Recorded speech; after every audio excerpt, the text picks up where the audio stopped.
कुरिन्थियों के नाम पौलुस रसूल का पहला खत और उसका पहला बाब जो 31 आयात पर मुश्तमिल है।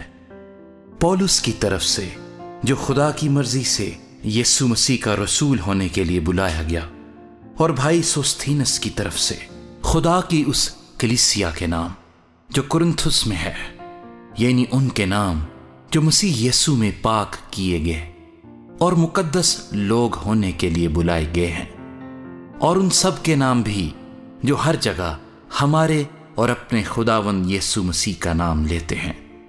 हमारे बाप खुदा और खुदावंद यीशु मसीह की तरफ से तुम्हें फजल और इत्मीनान हासिल होता रहे। मैं तुम्हारे बारे में खुदा के उस फजल के बाइस जो मसीह यीशु में तुम पर हुआ, हमेशा अपने खुदा का शुक्र करता हूं कि तुम उसमें होकर सब बातों में कलाम और इल्म की हर तरह की दौलत से दौलतमंद हो गए हो।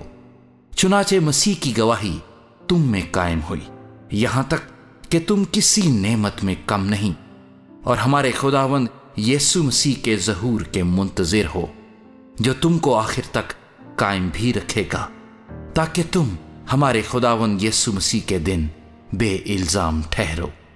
खुदा सच्चा है जिसने तुम्हें अपने बेटे हमारे खुदावंद यीशु मसीह की शिराकत के लिए बुलाया है।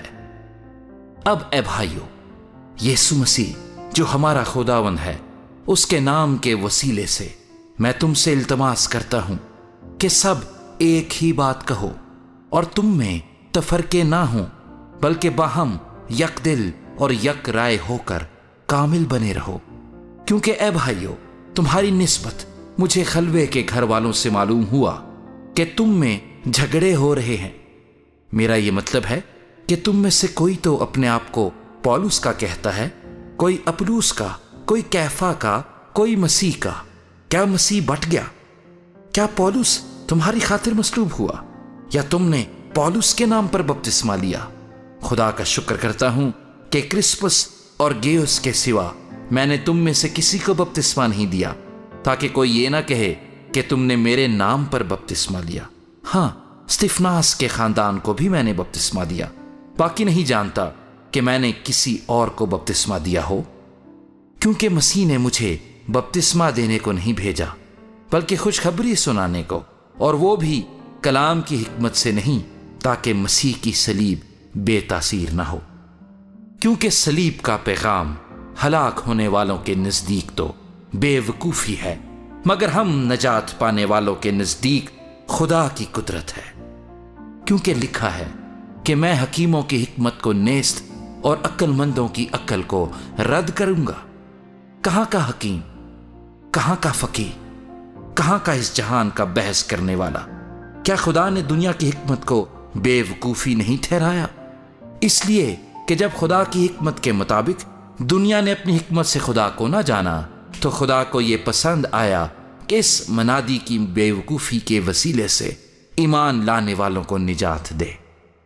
चुनाचे यहूदी निशान चाहते हैं और यूनानी हिकमत तलाश करते हैं, मगर हम उस मसीह मसलूब की मनादी करते हैं, जो यहूदियों के नजदीक ठोकर और गैर कौमों के नजदीक बेवकूफी है, लेकिन जो बुलाए हुए हैं, यहूदी हों या यूनानी, उनके नजदीक मसीह खुदा की कुदरत और खुदा की हिकमत है। क्योंकि खुदा की बेवकूफी आदमियों की हिकमत से ज्यादा हिकमत वाली है, और खुदा की कमजोरी आदमियों के जोर से ज्यादा जोरावर है।